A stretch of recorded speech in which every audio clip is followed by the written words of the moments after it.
Hi friends, ఈరోజు potato bajji ఎలా చేసుకోవాలో చూద్దామా. ఫస్ట్ వచ్చేసి శనగపిండి అయితే తీసుకోవాలి. దాంట్లోకి కొద్దిగా సాల్ట్ వేసుకోవాలి. తర్వాత వాటర్ వేసుకొని లైట్గా అయితే మిక్స్ చేసుకోవాలి. ఇప్పుడు దాంట్లోకి ఇంకా కొన్ని వాటర్ అయితే వేసుకొని ఇక్కడ చూపించిన విధంగా అయితే మిక్స్ చేసుకోవాలి.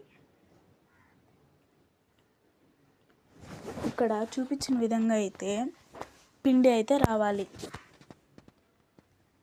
తర్వాత పొటాటోస్ తీసుకొని జిగిరేసిన తర్వాత వాష్ చేయాలి. తర్వాత సాల్ట్ వాటర్ తీసుకొని సైడ్ అయితే పెట్టుకోండి. తర్వాత పొటాటోస్ అయితే కట్ చేయాలి. కట్ చేసిన పొటాటోస్ అన్నీ సాల్ట్ వాటర్లోకి అయితే వేసేసుకోవాలి. పొటాటోస్ అయితే సన్నగా అయితే కట్ చేసుకోవాలి. దాంట్లోకి వాష్ చేసేసుకున్న తర్వాత ఒక బౌల్ తీసుకొని టిష్యూస్ వేసేసుకొని ఆ పొటాటోస్ అన్నీ వాటిలోకి అయితే వేసుకోవాలి.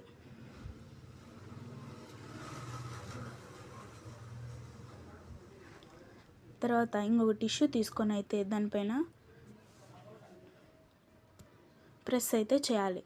దానివల్ల వెట్నెస్ మొత్తం డ్రైగా అయితే వస్తాయి.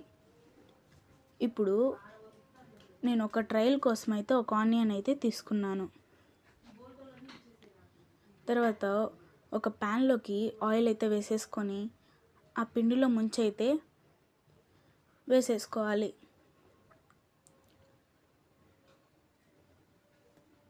ఒక లో ఫ్లేమ్లోనే ఒక 5 minutes అయితే బాగా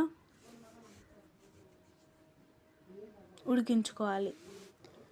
ఇక్కడ చూపించిన కలర్ అయితే రావాలి.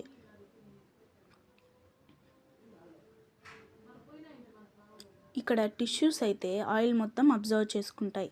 దాని తర్వాత కారం సాల్ట్ వేసేసుకొని మిక్స్ చేసుకొని దానిపైన అయితే వేసేసుకోవాలి. ఇప్పుడు తాత అయితే ఇప్పుడు ఎలా ఉందో టేస్ట్ అయితే చెప్తాడనమాట. భలే వచ్చింది. మీరు కూడా ఒకసారి ట్రై చేయండి. Bye friends.